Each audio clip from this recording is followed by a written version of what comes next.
248 aphorism নং 248। Subject হচ্ছে how to increase the power of medicine, কিভাবে ওষুধের শক্তি বৃদ্ধি করবে। সামারিতে আসি। For this purpose we mixed the selected medication with distilled water and shake the বোতল 8, 10 or 12 times to achieve a higher potency and give the patient 1 or more teaspoons of it. For this purpose, এই উদ্দেশ্যে we mixed the selected medication, আমরা নির্বাচিত ওষুধকে মিশ্রিত করব with distilled water, পরিস্রুত জলের সাথে, and shake the বোতল, এবং বোতলটিকে ঝাঁকি দিতে হবে 8, 10 or 12 টাইমস, 8, 10 অথবা 12 বার পর্যন্ত। To achieve a higher potency, একটি উচ্চতর শক্তি অর্জনের লক্ষ্যে, অ্যান্ড গিভ দ্য পেশেন্ট, এবং পেশেন্টকে দিতে হবে 1 or more teaspoons of it,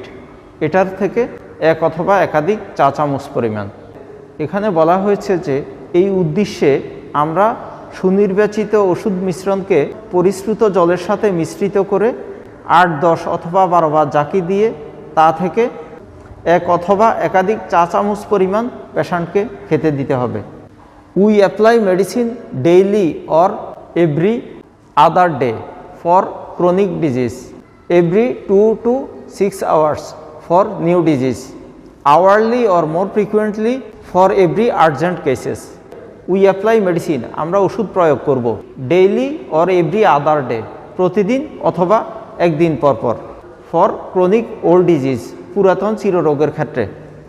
every 2 to 6 hours, প্রত্যেক 2 থেকে 6 ঘন্টা পর, ফর নিউ ডিজিজ, নতুন রোগের ক্ষেত্রে, আওয়ারলি অর মোর ফ্রিকুয়েন্টলি, প্রতি ঘন্টায় অথবা আরও ঘন ঘন, ফর ভেরি আর্জেন্ট কেসেস, খুব মারাত্মক রোগীর ক্ষেত্রে। এখানে বলা হয়েছে যে দীর্ঘস্থায়ী পুরাতন রোগের ক্ষেত্রে আমরা ওষুধ প্রয়োগ করব প্রতিদিন বা একদিন পরপর। নতুন রোগের ক্ষেত্রে আমরা ওষুধ প্রয়োগ করব 2 থেকে 6 ঘন্টা পরপর, আর আর্জেন্ট কেসের ক্ষেত্রে প্রতি ঘন্টায় অথবা তার চেয়েও frequently. Thus, in chronic disease, every oil-selected similar medicine, even long-acting drugs, can be repeated daily for months. Thus, in chronic disease, এভাবে চিররোগের ক্ষেত্রে every oil-selected similar medicine, প্রত্যেক সুনির্বাচিত সাদৃশ ওষুধ, even long-acting drugs, এমনকি দীর্ঘ সক্রিয় ওষুধগুলো, can be repeated, পুনর্প্রয়োগ হতে পারে daily for months, দৈনিক মাস ধরে। এখানে বলা হয়েছে যে এইভাবে ক্রনিক ডিজিজের ক্ষেত্রে প্রত্যেক সুনির্বাচিত সদৃশ ওষুধ, এমনকি দীর্ঘ সক্রিয় ওষুধও মাসের পর মাস ধরে প্রতিদিন পুনর্প্রয়োগ করা যেতে পারে। If the bottle of medication is used up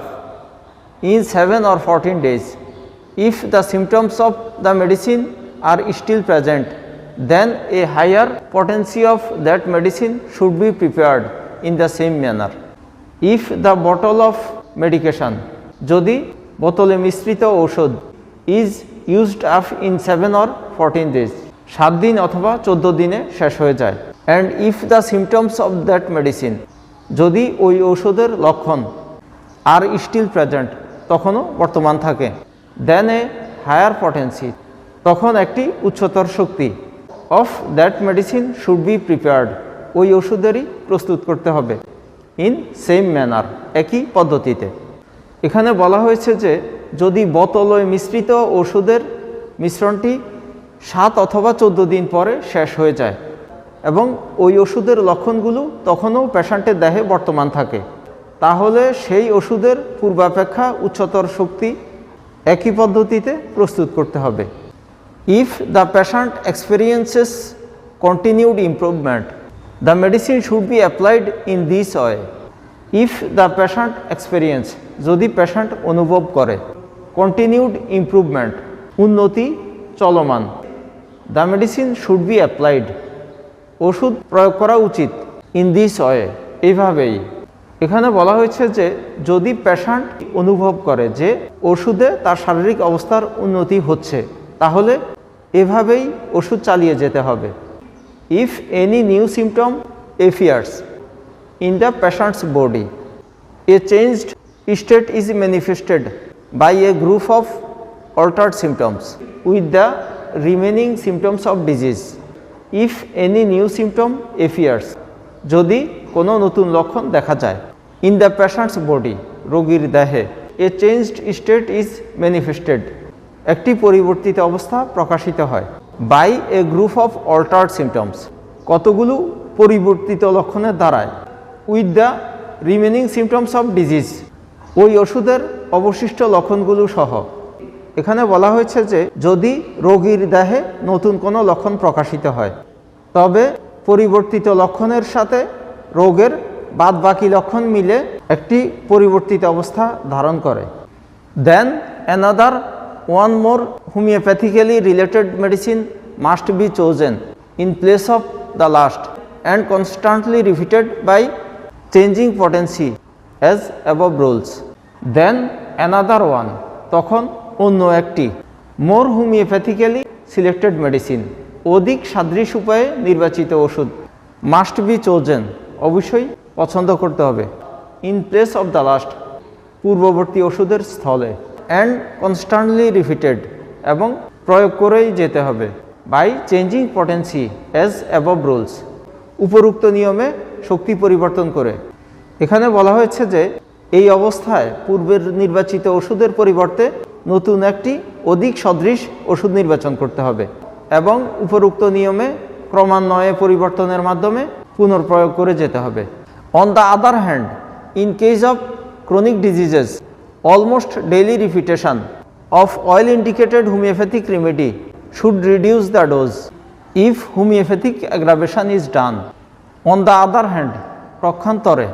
in case of chronic diseases চিররোগের ক্ষেত্রে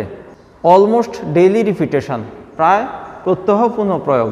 of well indicated homeopathic remedy সুনির্বাচিত হোমিওপ্যাথিক ওষুধের শুড রিডিউস দ্য ডোজ ওষুধের মাত্রা কমিয়ে দিতে হবে ইফ হোমিওপ্যাথিক অ্যাগ্রাভেশন ডান যদি হোমিওপ্যাথিক বৃদ্ধি ঘটে এখানে বলা হয়েছে যে পক্ষান্তরে সদৃশ লক্ষণ সম্পন্ন ওষুধের প্রায় প্রাত্যহিক পুনঃপ্রয়োগে চিররোগের ক্ষেত্রে হোমিওপ্যাথিক বৃদ্ধি হলে ওষুধের মাত্রা কমিয়ে দিতে হবে if it is not possible to get the patient to take medicine olfactions should be taken after 2, 3 or 4 days from the mixture prepared in the same manner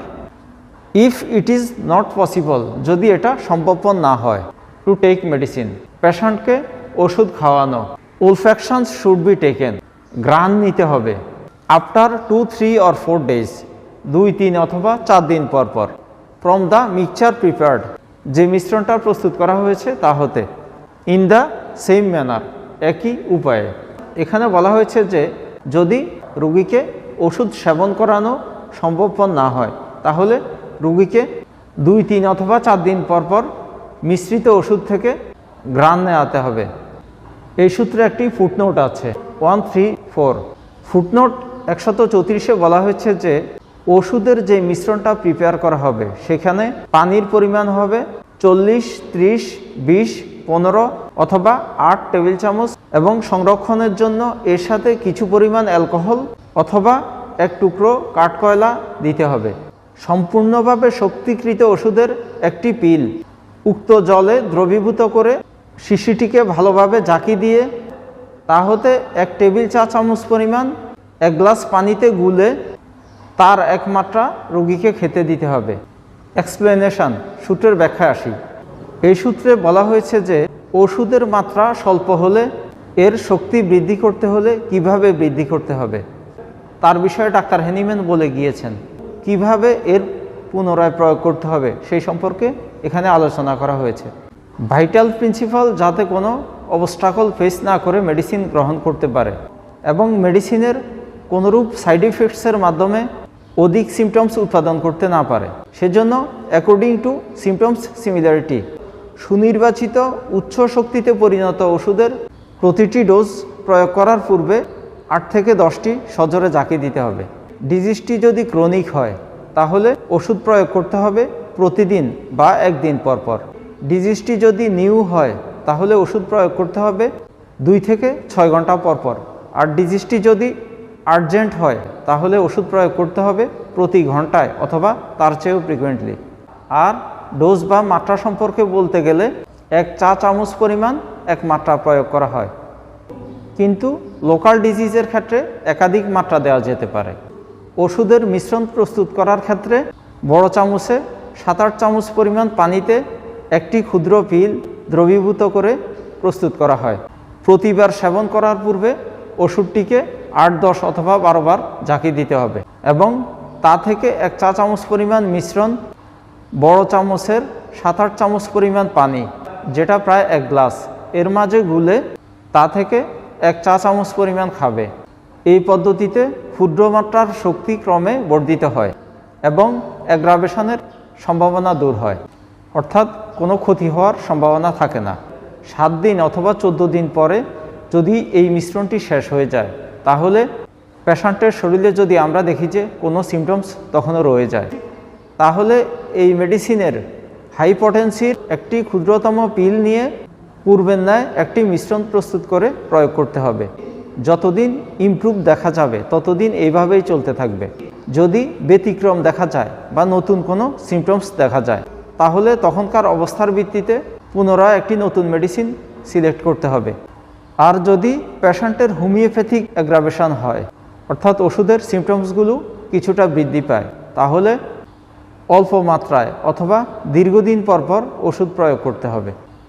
আর যদি পেশেন্ট খেতে না পারে, পেশেন্ট খুব সেন্সিটিভ হয় যে ওষুধ খেলেই তার কোনো সমস্যা দেখা দিচ্ছে, তাহলে সূত্রে বর্ণিত নিয়ম অনুযায়ী গ্রান নিতে হবে। এখানে বেশ কয়েকটি কোশ্চেন আছে। Number 1, what are the rules of reusing medicine? How often should it be applied? Medicine পুনরায় প্রয়োগের নিয়ম কি? কত সময় অন্তর প্রয়োগ করতে হবে? সেকেন্ড কোশ্চেন হচ্ছে, why প্রোহিবিট the use of 2 different drugs or multiple drugs at the same time in the same patient? একই রোগীতে একই সময় 2টি ভিন্ন ওষুধ অথবা একাধিক ওষুধ প্রয়োগ করা নিষিদ্ধ কেন? অন্যভাবে বলা হয়েছে, only one medicine should apply at a time, explain. একই সময়ে শুধুমাত্র একটাই ওষুধ প্রয়োগ করতে হবে, ব্যাখ্যা করো। থার্ড কোশ্চেন হচ্ছে, when to apply medicine at olfactions, what are the process of it? কখন ওষুধের গ্রান নিতে হবে, এটার পদ্ধতিটা কি? ধন্যবাদ সবাইকে।